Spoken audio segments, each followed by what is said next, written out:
The Monk Who Sold His Ferrari. Robin Sharma, full audiobook, Chapter 11, Your Most Precious Commodity, Well-Arranged Time is the surest mark of a well-arranged mind. Sir Isaac Pitman, you know what's funny about life? Julian asked me, tell me. By the time most people figure out what they really want and how to go about attaining it, it's usually too late. That saying, if youth only knew, if age only could, is so true. Is that what the stopwatch in Yogi Raman's fable is all about? Yes, the naked 9-foot-tall, 900-pound sumo wrestler with the pink wire cable covering his private parts slips on a shiny gold stopwatch that someone has left in the beautiful garden, Julian reminded me. How could I forget, I replied, breaking into a grin. By now I had realized that Yogi Raman's mystical fable was nothing more than a series of memory pegs designed to teach Julian the elements of his ancient philosophy for enlightened living, while at the same time helping him remember it. I shared my discovery with him, the sixth sense of a litigator.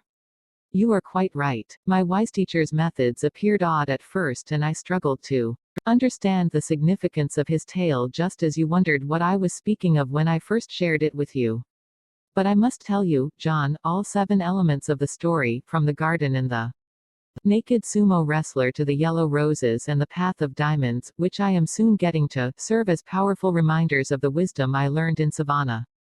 The garden keeps me focused on inspiring thoughts, the lighthouse reminds me that the purpose of life is a life of purpose, the sumo wrestler keeps me centered on continuous self-discovery, while the pink wire cable links me to the wonders of willpower. A day doesn't pass without me thinking about the fable and considering the principles Yogi Raman taught me. And exactly what does the shiny gold stopwatch represent? It is a symbol of our most important commodity, time. What about positive thinking and goal-getting and self-mastery? They all mean nothing without time. About 6 months after I made the delightful forest retreat in Savannah my temporary home, one of the sages came to my hut of roses while I was studying. Her name was Divya. She was a stunningly beautiful woman with jet black hair that fell just below her waist, and in a very gentle and sweet voice she informed me that she was the youngest of all the sages living in that secret mountain abode.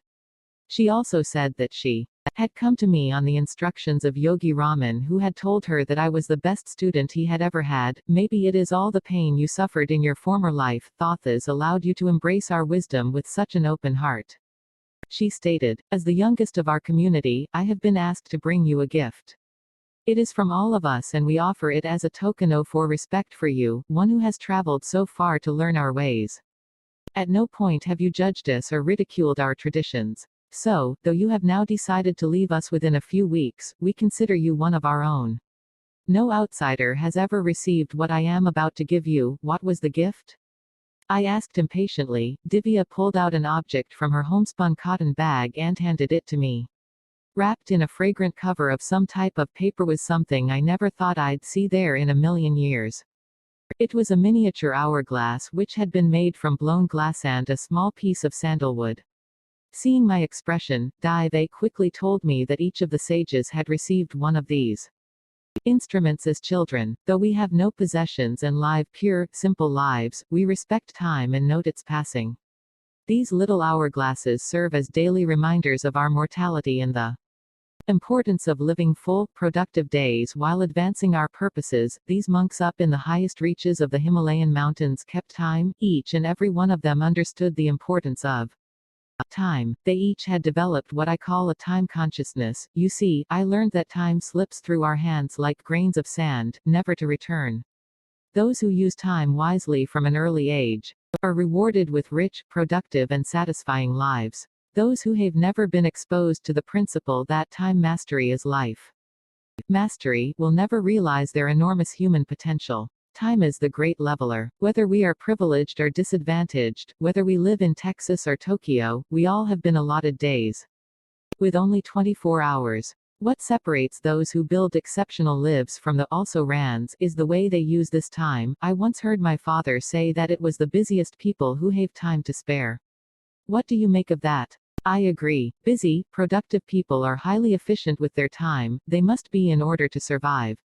Being an excellent time manager doesn't mean that you must become a workaholic. On the contrary, time mastery allows you more time to do the things you love to do, the things that are truly meaningful to you. Time mastery leads to life mastery. Guard time well. Remember, it's a non-renewable resource. Let me give you an example, Julian offered. Let's say it's Monday morning and your schedule is overflowing with appointments, meetings, and court appearances. Rather than getting up at your usual 6:30 a.m., gulping down a cup of java, speeding off to work, and then spending a stressful day off catch up, let's say you took 15 minutes the night before to plan your day. Or to be even more effective, let's say you took 1 hour on your quiet Sunday morning to organize your entire week. In your daily planner, you wrote out when you would meet with your clients, when you would do legal research, and when you would return phone calls. Most importantly, your personal, social, and spiritual development goals for the week also went into your agenda book. This simple act is the secret to a life of balance. By anchoring all the most vital aspects of your life into your daily schedule, you ensure that your week and your life retain a sense of meaning and peace. Surely you're not suggesting that I take a break in the middle of my busy work day to walk in the park or meditate? I sure am. Why are you so rigidly bound to convention? Why do you feel that you have to do things the same way as everyone else? Run your own race. Why not start working an hour earlier so that you will have the luxury of taking a serene mid-morning walk in that beautiful park across from your office? Or why not put in a few extra hours at the beginning of your week so that you can cut out early on Friday to take your kids to the zoo? Or why not start working at home 2 days a week so that you can see more of your family? All I'm saying is plan your week and manage your time creatively. Have the discipline to focus your time around your priorities. The most meaningful things in your life should never be sacrificed to those that are the least meaningful. And remember, failing to plan is planning to fail. By writing down not only your appointments with others but also those all-important appointments with yourself to read, relax, or write a love letter to your wife, you will be far more productive with your time. Never forget that time spent enriching your non-work hours is never a waste. It makes you tremendously efficient during your working hours. Stop living your life in compartments and understand once and for all that all you do forms one indivisible whole. The way you act at home affects the way you act at work. The way you treat people at the office affects the way you will treat your family and friends. I agree, Julian, but I really don't have the time to take breaks in the middle of my day. As it is, I work most evenings. My schedule is really crushing these days. As I said this, I felt my stomach tingling at the mere thought of the mountain of work I was facing. Being busy is no excuse. The real question is, what are you so busy about? One of the great rules I learned from that wise old sage is that 80% of the results you achieve in your life come from only 20% of the activities that occupy your time. Yogi Raman called it the ancient rule of 20. I'm not sure I follow you. Okay. Let's go back to your busy Monday. From morning until night, you might spend your time doing everything from chatting on the phone with clients and drafting legal pleadings to reading your youngest child a bedtime story or playing chess with your wife. Agreed, agreed. But out of all of the hundreds of activities you give your time to, only 20% of those will yield real, lasting results. Only 20% of what you do will have an influence on the quality of your life. These are your high-impact activities. For example, 10 years from now, do you really think all the time you spent gossiping at the water cooler or sitting in some smoke-filled lunchroom or watching television will count for anything? No, not really, right? So I'm sure you will also agree there are a number of activities that will count for everything. You mean like time spent improving my legal knowledge, time spent enriching my relationships with my clients, and time invested in becoming a more efficient lawyer, yes, and time spent nourishing your relationship with Jenny and the kids. Time spent connecting with nature and showing gratitude for all that you are so fortunate to have.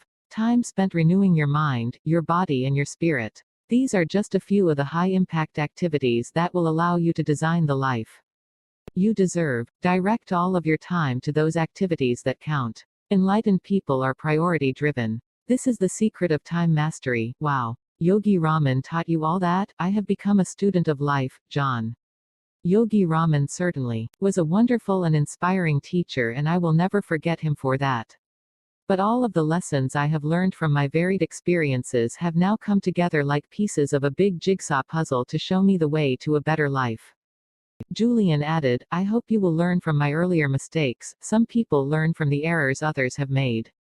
They are the wise. Others feel that true learning comes only from personal experience. Such people endure needless pain and distress over the course of their lives. I had been to many seminars on time management as a lawyer, yet I had never heard the philosophy of time mastery that Julian was now sharing with me. Time management was not just something to focus on at the office and discard at closing time. It was a holistic system that could make all areas of my life more balanced and fulfilling, if I applied it correctly. I learned that by planning my days and taking the time to ensure that I was balanced in the use of my time, I would not only be far more productive, I would be far happier. So life is like a fat strip of bacon, I chimed in. You have to separate the meat from the fat in order to be the master of your time. Very good. You're onto it now. And though my vegetarian side tells me to do otherwise, I love the analogy because it hits the nail right on the head. When you spend your time and precious mental energy focusing on the meat, you have no time to waste on the fat. This is the point at which your life moves from the realm of the ordinary into the exquisiteness of the extraordinary. This is when you really start to make things happen, and the doors to the temple of enlightenment suddenly swing open. Julian observed, that brings me to another point. Don't let others steal your time. Be wary of time thieves. These are the people who always call on the telephone just as you have put the kids to sleep and have settled into your favorite chair to read that thrilling novel you have heard so much about. These are the people who have a knack of dropping by your office just as you have found a few minutes in the midst of a hectic day to catch your breath and collect your thoughts. Does this sound familiar? As usual, Julian, you're right on the money. I guess I have always been too polite to ask them to leave or to keep my door shut. I confided, you must be ruthless with your time. Learn to say no. Having the courage to say no to the little things in life will give you the power to say yes to the big things. Shut the door to your office when you need a few hours to work on that big case. Remember what I told you. Don't pick up the phone every time it rings. It is there for your convenience, not the convenience of others. Ironically, people will respect you more when they see that you are a person who values his time. They will realize that your time is precious and they will value it. What about procrastination? All too often I keep putting off the things that I don't like doing and instead find myself sifting through junk mail or flipping the legal magazines. Maybe I'm just killing time? Killing time is an apt metaphor. True, it is human nature to do things that feel good and avoid the things that feel bad. But as I said earlier, the most productive people in this world have cultivated the habit of doing the things that less productive people don't like doing, even though they too might not like doing them. I stopped and thought deeply about the principle I had just heard. Perhaps procrastination was not my problem. Maybe my life had simply become too complex. Julian sensed my concern. Yogi Raman told me that those who are masters of their time live simple lives. A hurried, frenzied pace is not what nature intended. While he firmly believed that lasting happiness could be reached only by those who were effective and set definite aims for themselves, living a life rich with accomplishment and contribution did not have to come through the sacrifice of peace of mind. This ISWHAT I found so fascinating about the wisdom I was hearing. It allowed me to be productive and yet fulfill my spiritual longings. I started to open myself even more to Julian. You have always been honest and forthright with me, so I will be the same with you. I don't want to give up my practice and my house and my car to be happier and more satisfied. I like my toys and the material things I have earned. They are my rewards for all the hours I have worked over the years since we first met. But I feel empty, I really do. I told you about my dreams. When I was in law school, there is so much more I could do with my life. You know, I'm almost 40 and I have never been to the Grand Canyon or the Eiffel Tower. I've never walked in a desert or canoed across a still lake on a gorgeous summer's day. I have never once taken off my socks and shoes and walked barefoot through a park, listening to the kids' law and the dogs bark. I can't even remember the last time I took a long, quiet walk by myself after a snowfall just to hear the sounds and to enjoy the sensations. Then simplify your life. Julian suggested sympathetically, apply the ancient ritual of simplicity to every aspect of your world. By doing so, you are bound to have more time to savor these glorious wonders. One of the most tragic things that any one of us can do is to put off living. Too many people are dreaming of some magical rose garden on the horizon rather than enjoying the one growing in our backyards. What a tragedy. Any suggestions? That I will leave to your own imagination. I have shared many of the strategies I learned from the sages with you.